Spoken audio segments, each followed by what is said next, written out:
Mari kita buka Roma pasal yang ke-8. Judul perikopnya adalah hidup oleh roh. Ya.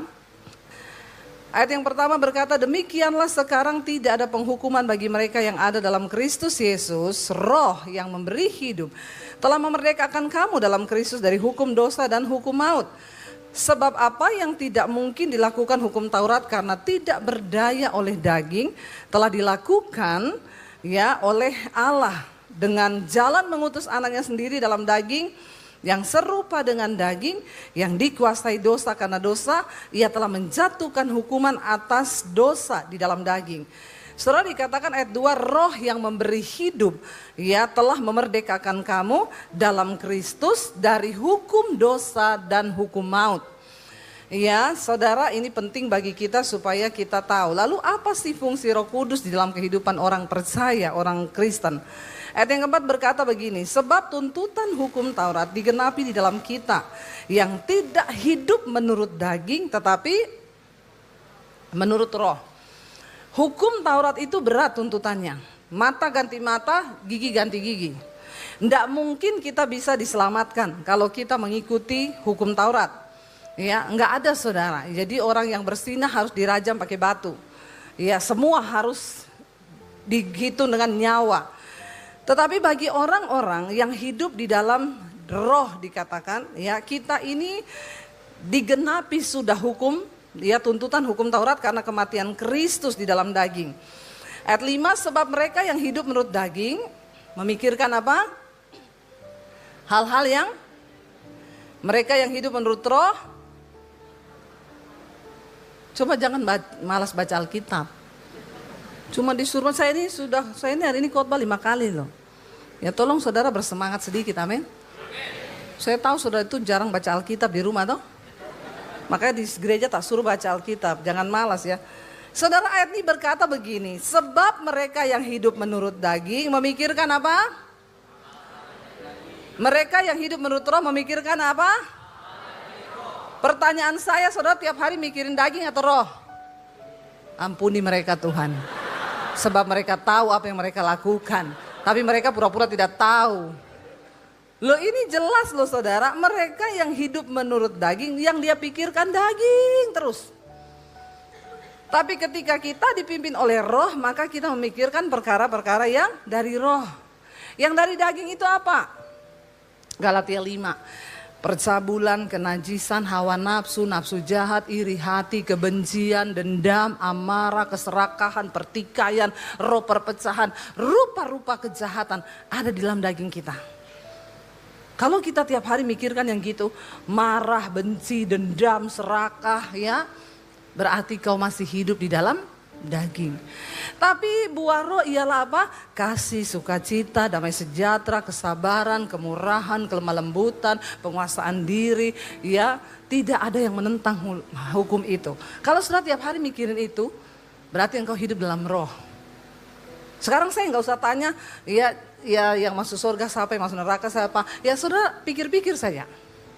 Kalau saudara tiap hari mikirin daging, udah neraka tempatmu. Loh ini benar loh, ini simpel tapi benar, ya. Karena Alkitab berkata, Galatia 5, barang siapa yang hidup menurut daging, dia tidak mungkin mendapat bagian dalam kerajaan Allah. Orang yang hidup mengikuti keinginan daging, dia tidak mungkin berkenan kepada Tuhan. Karena daging itu adalah perseteruan dengan Allah. Orang yang hidup dalam daging, dia musuhan sama Tuhan. Bayangkan loh, Tuhan dimusuhi. Gila gak ini orang? Kita musuhin sama pejabat aja nggak mungkin menang, apalagi musuhan sama Tuhan. Oh dimusuhi.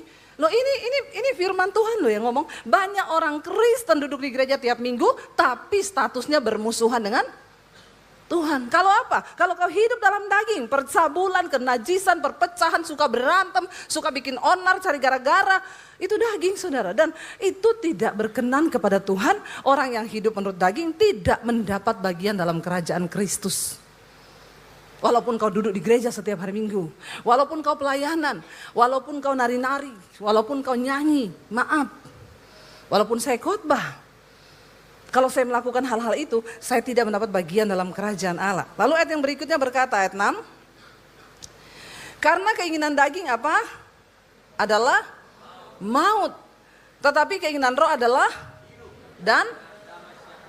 nah ini, orang itu kalau hidupnya dipimpin roh, setiap hari ada damai, sejahtera.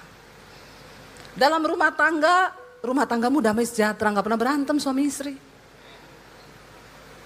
Ya, amin suami istri.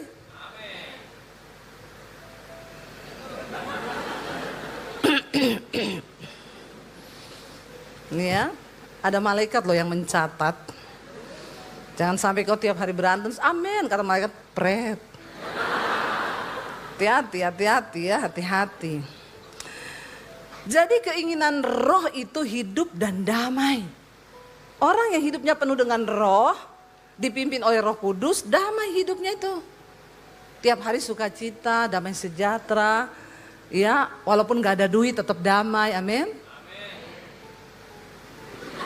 Loh, saudara itu ya habis amin terus menertawakan diri sendiri tuh loh. Saya tuh bingung ya, kenapa banyak sekali pencitraan di sini ya. Habis amin, habis itu tertuduh. Biasa aja keles. Ya, kok tertuduh begitu ya? Ayat yang ke-7 berkata begini, sebab keinginan daging adalah apa? Permusuhan, perseteruan terhadap Allah karena ia tidak takluk kepada hukum Allah. Hal ini memang tidak mungkin baginya. Orang yang hidup dalam daging bermusuhan dengan Tuhan, dia gak mungkin takluk kepada firman Tuhan. Karena memang hal itu tidak mungkin baginya. Makanya saudara, saya sedih ada statement dari seorang hamba Tuhan begini. Hamba Tuhan itu tidak boleh dihakimi. Kalau lihat hamba Tuhan jatuh jangan dihakimi. Karena dulu hamba Tuhan ini sebelum dipanggil mereka juga orang biasa. Hidup dalam kenajisan, percabulan, ya. Dan itu tidak bisa hilang walaupun mereka sudah jadi hamba Tuhan. Jadi ketika mereka jadi hamba Tuhan, mereka jatuh, bersinah, selingkuh, ya itu biasa, jangan dihakimi. Saya bilang pret. Maaf ya, kalau kau belum siap jadi hamba Tuhan, jangan jadi hamba Tuhan. Orang yang menerima Kristus dan Roh Kudus, dia akan tiap hari dibaharui, dia lepaskan roh-roh ini. Ya, kalau kau masih terikat dan kau berdiri di mimbar, lebih baik kau jangan melayani dulu. Jangan melayani dulu saudara. Ya, karena orang melayani Tuhan itu harus sudah diubahkan oleh Roh Kudus. Saya mau tanya, apakah saya masih bisa berdosa? Apakah saya masih berdosa? Jawab, saya masih berdosa enggak? Agak bingung, baru ditanya begitu sudah pada bingung ya. Saya masih berdosa, iya, karena kalau saya bilang saya tidak berdosa, saya menjadikan Yesus pendusta, kata Yesus. Tapi saya tidak terikat dengan, artinya apa? Ya saya nggak mungkin dong, ya hidup dalam perselingkuhan. Kenapa? Itu dosa keterikatan, bukan dosa kejatuhan. Jatuh itu apa? Marah. Saya masih bisa marah, saya masih manusia biasa. Saya masih bisa dalam hati punya perasaan yang tidak benar, bisa ya. Kalau saya datang lihat pengerjanya, ya ibu nggak senyum sama saya, dalam hati saya, ibu ngapain sih nggak senyum sama saya? Iri ya. Itu dosa enggak? Dosa. Tapi kalau orang ada Roh Kudus, maka Roh Kudus ingetin, cek hati, cek. Alarm bunyi, nit. Dosa lu, hatimu enggak beres. Tuhan ampuni saya Tuhan. Mungkin ibu itu lagi besok mau jatuh tempo. Jadi dia enggak senyum. Lo bener, itu dosa. Jadi enggak mungkin seorang hamba Tuhan bisa berselingkuh dan ngomong itu kejatuhan. Itu doyan. Ya, enggak ada orang selingkuh satu hari ketemu selingkuh yuk. Gila kali ya. Seperti Daud lihat Batseba, apakah sehari jatuh? Dari mata lihat, turun ke hati, dari hati berbuah kepada kehendak. Cari tahu perempuan itu rumahnya mana. Lama proses dosa itu saudara. Beda sama saudara marah, emosi itu jatuh, tapi cepat-cepat bertobat. Makanya dikatakan di sini keinginan daging itu perseteruan terhadap Tuhan. Lah kalau pendeta bersinah, selingkuh, homo terus suruh maklumi. Ya mending jangan pelayanan dulu ya, mau dibawa kemana jemaat? Ya, makanya ada ibu-ibu tanya sama saya, Bu saya datang ke gereja, gembala saya khotbah. Saudara, Saya dikirimi film porno, saya nonton nggak? Nonton dong, kan saya masih manusia. Lalu pulang berantemlah suami istri ini. Kata istrinya gini, Bu, saya bingung ya sama gembala saya, kenapa? Soalnya suami saya itu saya lagi suruh berhenti dari pornografi. Dia tiap hari nonton pornografi. Saya bilang, kamu jangan nonton pornografi loh, itu membawa kutuk loh dalam hidup rumah tangga kita. Ya. Suaminya bilang gini, tuh kan, gembala aja nonton pornografi. Apalagi aku yang jemaat. Jadi ibu itu tanya, Bu, menurut ibu saya harus bagaimana? Keluar dari gereja itu, Bu, sesat tuh gembala. Hati-hati loh saudara, ya, hati-hati loh. Kita harus hidup kudus dan Roh Kudus itu pasti tidak sejahtera. Bukan berarti setelah kita nikah kita bisa nonton film porno. Itu sesuatu yang tidak kudus. Ya, jangan main-main loh. Ya, kalau kita punya Roh Kudus dikatakan itu hal-hal yang membuat kita ini bermusuhan dengan Tuhan, percabulan, kenajisan. Lalu saudara dikatakan daging itu memang tidak mungkin taat. Berarti kalau ada pendeta yang masih doyan selingkuh, pelayan Tuhan yang masih doyan hidup dalam kenajisan, engkau masih hidup dalam daging.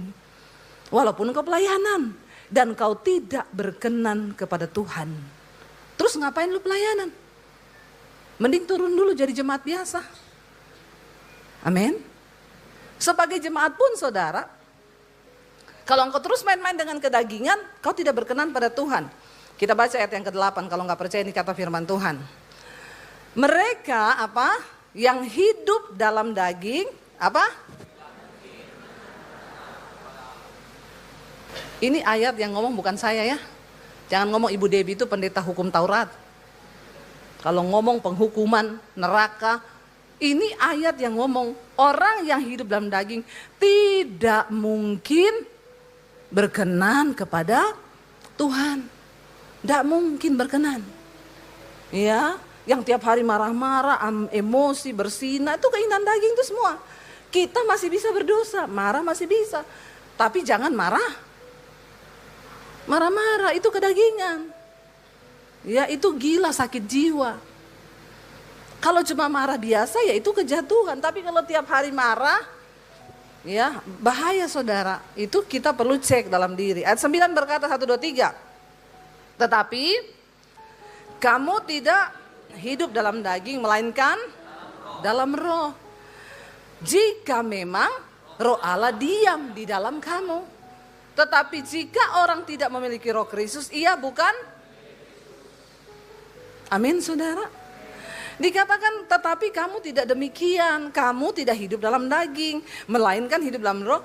Jika memang roh Allah itu diam di dalam kita. Makanya saya selalu berkata tidak semua orang Kristen masuk surga. Roh Kudus itu adalah materai yang diberikan Allah, itu materai loh. Surat itu bisa jadi sah kalau ada materai. Alkitab bilang Roh Kudus adalah materai yang diberikan Allah kepada orang percaya. Nah, waktu Yesus datang atau masa pengangkatan tiba, siapa yang akan mengalami pengangkatan dan siapa yang akan masuk dalam kerajaan Allah? Mereka yang punya cap materai itu, yang hidupnya dipimpin oleh Roh Kudus. Amin. Lalu dikatakan di sana saudara, tapi kalau orang tidak memiliki Roh Kristus, ia bukan milik Kristus. Loh tapi saya Kristen loh, nggak peduli. Loh KTP saya Kristen, nggak peduli. Loh saya pelayanan, nggak peduli. Itu yang Tuhan bilang. Ketika nanti Yesus datang kali yang kedua, banyak orang akan datang dan mengaku, Tuhan aku melakukan mujizat demi namamu, aku bernubuat, aku khotbah, tiap minggu aku dancer di gereja, aku singers Tuhan, aku main musik Tuhan. Tuhan bilang, enyahlah engkau dari hadapanku, aku tidak mengenal engkau pembuat kejahatan. Tapi sebaliknya Yesus akan berkata, marilah kepadaku hai kamu yang melakukan firman dan kehendakku. Makanya kita para pelayan Tuhan hati-hati. Jangan bangga waktu kita ini melayani di mimbar ini tuntutannya berat. Tidak gampang. Kita harus diproses mematikan daging dulu baru kita berdiri di sini. Jangan sembarangan. Ya kasih karunia kok. Ya, biar saya selingkuh, saya tetap bisa pelayanan. Saya pelakor, saya pelayanan. Walaupun saya tulang lunak, saya pelayanan. Hati-hati. Ya, Kau berdiri di sini tuntutannya berat. Mending gak usah pelayanan. Beresin dulu hidupmu. Gak gampang saudara. Ya, perlu proses mematikan daging baru seseorang itu ya bisa berkenan kepada Tuhan. Mau pendeta, mau jemaat, semua sama hukumnya. Waktu Tuhan datang gak dibilang pendeta baris di barisan paling depan, ya. Nanti pendeta masuk duluan, kagak ada. Alkitab bilang Yesus cuma datang. Dia bilang mana yang melakukan kehendakku, mana. Mau lu pendeta, mau lu jemaat, mau lu pendoa, mau siapapun yang melakukan kehendakku. Jadi goal dari kekristenan, apakah kita melakukan firman atau tidak? Itu saja. Lalu dikatakan begini saudara, ya. Tetapi jika Kristus ada di dalam kamu, maka apa? Tubuh memang mati karena dosa, tetapi roh adalah kehidupan karena kebenaran. Roh ini yang menghidupkan kita yang sudah mati ini. Tadinya kan kita mati karena dosa. Kita terpisah dari Allah, roh kita mati. Tapi Yesus datang, Roh Kudus diberikan dalam diri kita, roh kita dihidupkan kembali. Makanya hidup kita yang tadinya dipimpin oleh daging, sekarang berubah menjadi dipimpin oleh roh. Yang kita ikuti keinginan roh, bukan lagi keinginan daging. Ya, karena itu saudara, ya sering kali kita ini harus melakukan sesuatu yang berat, rasanya itu daging kita berteriak. Tapi kalau Tuhan maunya begitu ya kita harus taat. Saya tuh berapa hari lalu mengalami saudara. Hari-hari ini lagi khotbah tentang Roh Kudus terus. Tiba-tiba ya dari bulan Februari yang lalu saya itu di-tag seseorang di Facebook. Ada yang komen begini, Bu Debbie tolong klarifikasinya. Saya klik. Ternyata ada seorang pendeta, ngakunya sih pendeta, saya nggak tahu benar atau tidak. Tapi dia pelayanan. Dia itu angkat foto, lalu dia bikin status begini. Ya, Debbie Basir itu pembohong, penipu. Semua kesaksiannya palsu. Dia nggak pernah diusir dari keluarganya, dan dia dari kecil lahir itu Kristen. Tapi dia ngaku-ngaku diusir dari keluarganya supaya dia dapat uang banyak. Lalu orang teks saya, Bu Debbie mohon klarifikasinya. Saya jawab di situ, Pak maaf ya, saya nggak kenal Bapak ini siapa. Tapi ini fitnahnya jahat loh Pak. Orang bohong itu nggak gampang loh. Saya punya keluarga yang masih hidup sampai hari ini. Saya punya teman-teman sekolah SD, SMP, SMA. Ya, untuk berbohong itu nggak gampang, apalagi di zaman sosial media seperti sekarang ini. Bapak kalau ada masalah dengan saya, mari kita selesaikan Pak, tapi jangan mengupload foto saya di media sosial, ada hukumnya. Waktu dia upload itu ratusan komentar ya. Orang-orang sakit jiwa mungkin ya. Yang ikut berkomentar di situ menghujat saya ratusan saudara. Saya biarin saudara. Tapi itu enggak enak kan, kita mau tidur juga enggak nyenyak ya saudara kalau digituin orang ya. Saudara kalau begitu tidur nyenyak apa enggak? Atau saya yang kelainan? Saudara nyenyak aja tidurnya kalau digituin orang? Enggak ya, saya tuh bukan apa-apa mikir orang ini kenapa ya. Dia masalahnya apa dengan saya. Sampai kadang saya tidur malam gitu, tapi ketika saya merenung, ya Roh Kudus ngomong gini, doain aja. Ya udah Tuhan suruh doain, saya sebut namanya. Saya doain. Februari suami saya bilang, nggak usah digubris say, diamin aja. Ya udah saya diamin Februari. Bulan Maret dia upload lagi foto saya satu keluarga yang waktu pergi ke Jepang. Iya, kan saya tulis gini, apa yang tidak pernah dilihat, tidak pernah timbul dalam hati, Tuhan sediakan bagi orang yang sungguh-sungguh percaya kepada Dia. Foto saya di Jepang, dia upload sama dia saudara. Tulisannya begini, pendeta-pendeta hedon ini jalan-jalan ke luar negeri pakai uang gereja, menghabis-habiskan uang gereja. Ya makanya jemaat jangan tertipu bla bla bla bla. Dia pakai ayat lagi begini. Lalu jemaat-jemaat sakit jiwa komen di bawah lagi. Ya. Kenapa saya bilang sakit jiwa? Ya sakit jiwa, lu nggak tahu kebenarannya, kenapa lu komen gitu ya? Berarti kan ini lagi penuh iri dengki hatinya ya. Kenapa saya tulis status begitu? Karena saudara, beberapa waktu sebelumnya saya tuh bilang sama suami gini, kita ini sudah ke Amerika bolak-balik, tapi ke Jepang kita belum pernah loh. Terus suami saya bilang ya udah, kita berdoa atur waktu ya, nanti kita pergi ke Jepang. Lagi ngomong begitu, tiba-tiba ada orang WA, Bu, sudah pernah ke Jepang belum? Belum. Saya mau ke Jepang lihat anak, mau nggak sekalian kirim paspor sini, saya beliin tiket, saya siapin hotel, ibu tinggal berangkat aja. Mujizat enggak? Bagi saya itu mujizat, karena saya nggak ngomong-ngomong, cuma ngomong dengan suami. Di kamar nggak ada yang tahu. Tapi ternyata dibocorin sama Tuhan ke orang lain. Dia dengar, dia bilang, ayo bu, ya udah saya berangkat lah. Makanya ketika di Jepang saya foto, saya tulis apa yang tidak pernah didengar, nggak pernah dilihat oleh mata. Ya, di-upload pendeta hedon jalan-jalan pakai uang gereja, habis-habisin uang perpuluhan. Saya dalam hati saya, lu pikir saya gembala, saya ini YouTuber. Maaf ya, maaf. Nggak usah tepuk tangan, nggak usah. Biasa aja keles. Ya, maaf ya, jangankan ke Jepang ya. Ya, saya ke planet Mars aja bisa. Sombong. Lo diingetin Roh Kudus lo sombong. Ya udah saudara, akhirnya orang komen lagi di situ ratusan menghujat. Memang makanya nggak usah bayar perpuluhan, nggak usah bayar ini, nggak usah bayar gini. Aduh saudara, orang-orang tuh kalau kepahitan, kalau iri dengki ya, komen-komennya itu. Saya lagi bilang lagi ke suami, ini gimana ya suami saya bilang ini, kamu itu sekarang public figure loh. Saya bilang apa iyo toh? Iya, iya. Lihat kayak Maya Estianty, mereka kan bukan hanya punya fans, mereka juga punya haters. Dalam hati saya, jadi suami saya bilang, nggak usah dipikirin, diamin aja. Ya beda ya, suami saya Solo, saya Sulawesi. Wong Solo tuh sabar. Biar kakinya diinjak juga. Permisi mas, kaki saya, di bawahnya kakinya mas. Capcay deh. Ya. Jadi saudara, kalau malam tuh saya nggak bisa tidur ya, sampai jam 2 dia tuh bangun. Saya, kamu belum tidur tuh, kenapa sih? Dia belai kepala saya, nggak usah dipikirin, saya nggak bisa, aku nggak memikirkan ini. Terus dia ngomong, kosongkan pikiranmu. Saya tuh nggak tahu mau sedih atau nangis saudara ya. Lah disuruh kosongkan pikiran tuh piye coba. Ya, dia bilang kosongkan pikiran, nggak usah dipikir. Aku bilang, say, pikiran dikosongin, gila aku, saya gila. Ya kalau masih bisa balik lagi.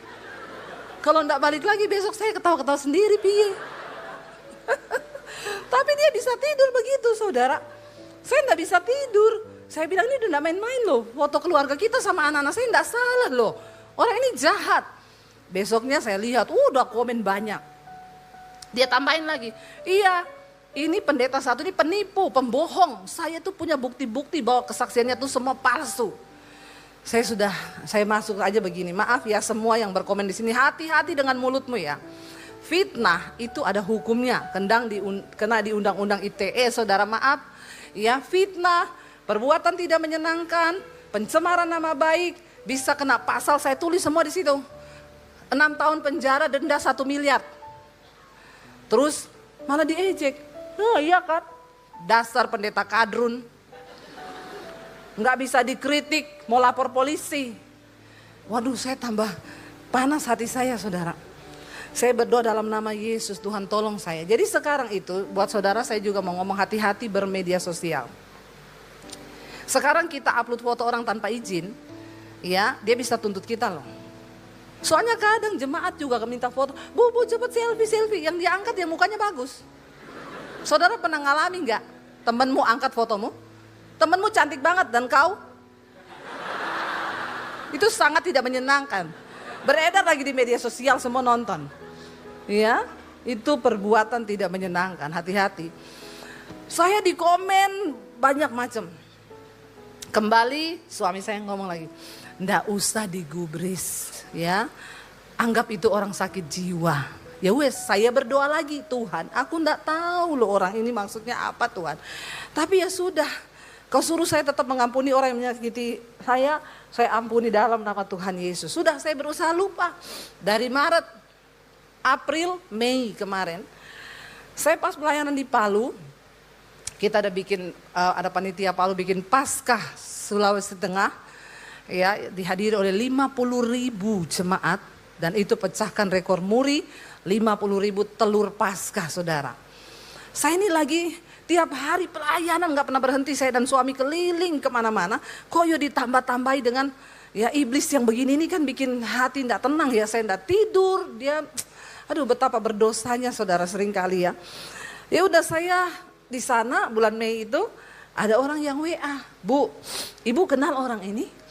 Saya lihat di screenshot, dia lagi. Ini orang ada inbox saya, Bu, ya. Jadi dia tanya, Ibu kenal Ibu Debbie segala macam bla bla bla. Ibu jangan percaya, Debbie Basir tuh penipu, pembohong. Dia itu cuma mau memanfaatkan keadaan supaya dia dapat uang banyak. Saya bilang, saya bilang ke suami, ini udah kebangetan loh. Suami saya bilang, kalau ini sih nggak bisa didiemin ya. Ya udah, kita coba tanya ke polisi ya, gimana kita lapor. Saya telepon teman saya polisi, Pak ini saya bisa, ini saya kirimin bukti semua. Oh ini kena Bu, pencemaran nama baik, ujaran kebencian, perbuatan tidak menyenangkan. Udah 3 pasal duluan, 6 tahun tambah 6 tahun tambah 6 tahun berapa itu? Ya, jadi bangkai di penjara itu.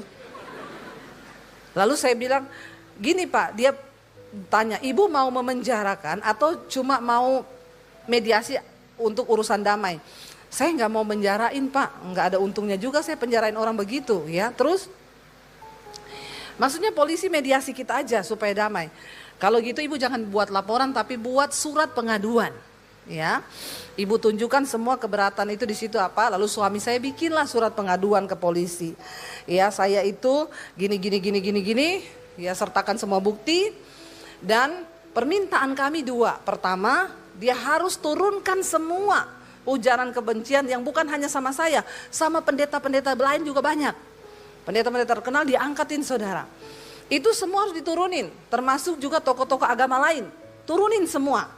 Yang kedua, saya minta dia bikin video klarifikasi bahwa dia sudah memfitnah saya, menyebarkan fitnah yang tidak benar. Akhirnya dia dipanggil polisi. Ya lalu saya lihat ya di status itu dia cuma hapus foto saya, tapi statusnya tidak dihapus. Jadi semua ujaran-ujaran kebencian sama saya itu masih ada. Dia komen di situ, iya saya dilapor sama polisi nih. Tambah lagi, iya dasar pendeta kadrun, gini semua. Tambah banyak. Tapi buktinya juga sampai sekarang enggak dipanggil sama polisi, cuma ditegur atau apa. Saya masuk Pak, saya lihat kayaknya Bapak ini nantang. Tolong siapin semua bukti tentang fitnahan Bapak, siapa yang bilang saya bohong. Nama-namanya semua Bapak siapin, kita nanti berketemu di polisi ya. Saya tarik semua tuh orang-orang yang memfitnah. Akhirnya nggak digubris saudara, terus dia di Facebook ya begini, bikin saya itu emosi saudara. Pendeta juga manusia, punya rasa, punya hati. Jangan samakan dengan pisau belati. Lalu saudara, ya besoknya itu saya lihat dia tuh kok enggak bikin video, status enggak diturunin. Saya telepon polisinya, Pak sudah sejauh mana ini perkaranya Pak? Sudah Bu, kami sudah ingatin, tapi video belum ada dia bikin. Tiba-tiba teman saya tag saya, Bu dia udah bikin video nih. Saya buka videonya gini saudara, saya nama ini saya mengaku saya bersalah. Saya minta maaf karena sudah mengupload foto Ibu Debbie tanpa izin. Kan bukan itu yang saya minta. Kan dia memfitnah saya, itu intinya. Dan juga akhirnya adik Ibu Debbie mengancam untuk membunuh saya. Jadi saya di situ semakin dihujat, saudara. Bukan dia menyatakan dia bersalah, tapi malah membuat saya yang tersudut. Lalu suami saya bilang, ini udah gak bisa dibiarin loh. Saya punya nomor teleponnya, tak telepon dia. Pak, ini Bapak maunya apa ya? Baik Pak, hari ini kami teruskan laporan ini menjadi laporan. Ya, biar Bapak di penjara 6 tahun, siapin uang 1 M untuk denda.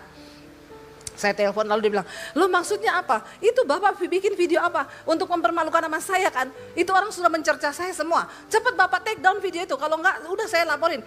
Oke Bu, saya take down sekarang. Terus lagi, Bapak ikuti ya maunya saya. Saya bikinin kata-katanya, Bapak syuting sesuai dengan apa yang saya tulis. Jangan memutarbalikan fakta ya Pak. Kau ngomong kau pendeta, saya khotbah sekalian. Ya, Bapak yang harus kita kejar itu perkenanan Tuhan Pak. Jangan menghina orang. Itu kan kalau Bapak punya Roh Kudus bla bla bla panjang lah saudara. Saya emosi saudara, saya bilang tunggu ya, saya ketik ya. Habis itu cepat Bapak bikin video terus upload sesuai yang saya mau. Saya ketik saudara, saya nama ini sudah memfitnah Ibu Debbie, menuduh Ibu Debbie berbohong gini. Saya kirim saudara. Semua WA masuk, penjarakan Bu, kebangetan orang ini. Dalam hati, memang mau saya penjarakan. Panas saya saudara. Akhirnya dia bilang, iya Bu, tunggu 1 jam lagi saya baru syuting. Ini anak saya lagi pergi. Cepat ya, cepat. Kirim dulu videonya ke saya lihat baru Bapak bisa upload. Saudara, saya emosi. Tiba-tiba saya ini lagi mau ngajar di sekolah Alkitab saya itu. Saya di Bandungan, di Semarang. Saya lagi duduk nunggu videonya dia dengan hati yang mendidih di hati, saudara. Tiba-tiba Roh Kudus datang. Tiba-tiba ada suara yang bilang begini. Kenapa engkau tidak lebih suka menderita kerugian atau dirugikan? Kenapa engkau tidak lebih suka menderita, dipermalukan, difitnah? Aku ini loh Tuhan. Aku difitnah, aku disalib, mukaku diludahi. Bahkan aku mati untuk dosamu. Tapi kenapa kamu mencoba menekan orang, suruh bikin video untuk klarifikasi, membenarkan namamu supaya nama baikmu tidak rusak, supaya kamu begini-begini. Saya terdiam, saudara, dengan air mata yang berlinang. Saya diam di situ. Lalu Tuhan bilang, tidak usah kamu merasa orang harus membenarkan dan klarifikasi supaya orang semua tahu kamu baik. Kamu sombong, kamu angkuh. Saya nangis, saudara. Akhirnya saya ambil telepon, saya telepon dia, saya bilang, Pak, saya mau minta maaf sama Bapak. Saya berdosa, saya ini sombong, saya ini angkuh Pak. Tuhan tegur saya Pak. Kenapa saya nggak lebih suka menderita, dirugikan, difitnah. Maafkan saya Pak, dan Bapak tolong tidak usah upload video apapun. Sayalah yang sombong Pak. Dia kaget, sudah dia bilang, loh Ibu kenapa Bu? Saya 1,5 jam lagi Bu saya bikin video itu. Jangan ketawa saudara, ini sedih loh. Dia bilang, bener Bu, saya nanti tunggu anak saya pulang. Enggak Pak, jangan Pak, saya ditegur Roh Kudus. Saya bertobat. Dan hari ini Pak, saya ampuni Bapak. Tidak usah Bapak klarifikasi apa-apa. Saya tidak peduli orang mau menjelekkan nama saya, orang mau menghujat saya, orang mau bilang saya apa, biarkan Pak. Sebab Tuhan yang mengerti dan Tuhan yang paling tahu apa sesungguhnya yang terjadi. Jadi saya melepaskan pengampunan. Dia bilang begini, Bu, saya baru kali ini ketemu dengan hamba Tuhan yang benar-benar hamba Tuhan ya Ibu. Saya bilang, lu pikir saya hamba hantu selama ini? Saya ini hamba Tuhan. Ya. Ibu benar-benar hamba Tuhan ya Bu. Dia bilang, iya Pak, cuma satu pesan saya, Bapak jangan ulangi lagi. Saya berdoa buat dia saudara di telepon. Tuhan ampuni kami, Tuhan ampuni hamba-Mu, ampuni juga dia Tuhan. Biarlah perkenanan-Mu turun atas hidup kami, bla bla bla. Amin. Udah selesai. Baru hati saya tuh plong saudara. Karena Roh Kudus tuh bilang gini, kamu ini abis ini mau ngajar di anak-anak sekolah Alkitabmu. Lah apa yang mau kau ajarkan kepada para hamba-hamba Tuhan? Kalau kau sendiri tuh sombong, engkau menuntut kebenaran, engkau menuntut saudara.